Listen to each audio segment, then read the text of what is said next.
Assalamualaikum warahmatullahi wabarakatuh. Perkenalkan, nama saya Rika Aulia. Di sini saya akan memaparkan terkait kepenulisan saya yang berjudul Dampak Penyebaran Coronavirus Disease 2019 atau yang biasa kita sebut dengan COVID-19 terhadap PSAK 68, PSAK 71 dan stimulus perekonomian nasional sebagai kebijakan countercyclical.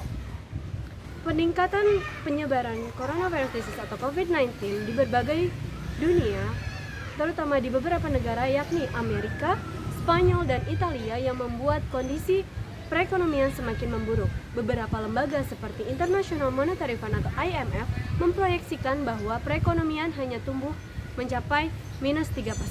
Dan Indonesia juga akan mengalami krisis, yakni pada tahun 2019 di triwulan pertama pertumbuhan ekonomi mencapai 5,07%. Namun di saat pandemi ini di awal tahun 2020 hanya mencapai 2,97%. Menurut Kementerian Koperasi dan UMKM, terdapat 64 juta UMKM yang menyumbang PDB di Indonesia dan mempekerjakan kurang lebih 116 juta jiwa tenaga kerja yang bekerja di sektor perekonomian. Namun di saat pandemi ini, UMKM memberikan beberapa pelaporan permasalahan, yakni 56% mengenai permasalahan penurunan penjualan, 22% mengenai permasalahan pembiayaan, dan 15% adalah permasalahan distribusi barang, dan 4% UMKM mengalami kesulitan mendapatkan bahan baku mentah. Sistem yang tepat untuk menerapkan kebijakan countercyclical ini adalah skema sinergitas Tetrahelix ABGC, Academic, Business, Government, and Community. Pemerintah di sini berperan sebagai regulator, yaitu untuk mengontrol jalannya peraturan yang telah ditetapkan. Untuk otoritas jasa keuangan sebagai pembuat kebijakan countercyclical itu sendiri, yakni yang berlaku untuk bank umum konvensional, bank umum syariah, unit usaha syariah, bank perkreditan rakyat, bank pembiayaan rakyat syariah.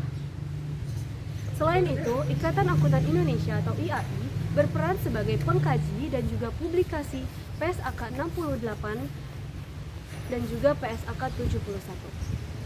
Profesi akuntan dan UMKM memiliki beberapa peran, yakni untuk memperhitungkan kapan perusahaan menyadari bahwa perusahaan tersebut sedang mengalami krisis, dan juga bagaimana cara perusahaan mengatasi permasalahan yang ada di saat pandemi ini, dan juga menjadikan situasi ini menjadi pembelajaran. Karena UMKM yang memiliki pencatatan keuangan yang baik, akuntan yang baik, akan lebih berkembang dibandingkan UMKM yang hanya mengedepankan kuantitas penjualannya saja. Sudah dijelaskan sebelumnya, yakni mengenai kebijakan countercyclical, di mana berperan sebagai untuk mengoptimalisasi fungsi intermediasi perbankan, menjaga stabilitas keuangan, mendukung pertumbuhan ekonomi, dan juga membantu UMKM memenuhi kewajibannya kepada bank. Karena terdampak COVID-19 baik secara langsung ataupun tidak langsung. Sektor UMKM yang terdapat di kebijakan ini yaitu sektor pariwisata, perhotelan, perdagangan, pengolahan, dan juga pertambangan. Bagaimana untuk penerapan PSAK 68 dan PSAK 71? PSAK 68 memberikan panduan penyesuaian bagi perbankan dalam penentuan nilai wajar khususnya surat-surat berharga. Hal ini mengingat tingginya volatilitas dan penurunan signifikan volume transaksi di bursa efek. Sedangkan untuk PSAK 71 memberikan panduan penyesuaian akibat adanya ketidakpastian ekonomi global dan juga secara signifikan mempengaruhi adanya pertimbangan ataupun judgement dalam menyusun laporan keuangan. Pandemi COVID-19 ini sangat memberikan pembelajaran terutama pada UMKM, perbankan, dan juga profesi akuntan, yakni mengenai judgement dan juga estimasi ketidakpastian serta pelaporan resiko utama dan ketidakpastian dalam pelaporan strategis perusahaan. Demikian yang dapat saya sampaikan.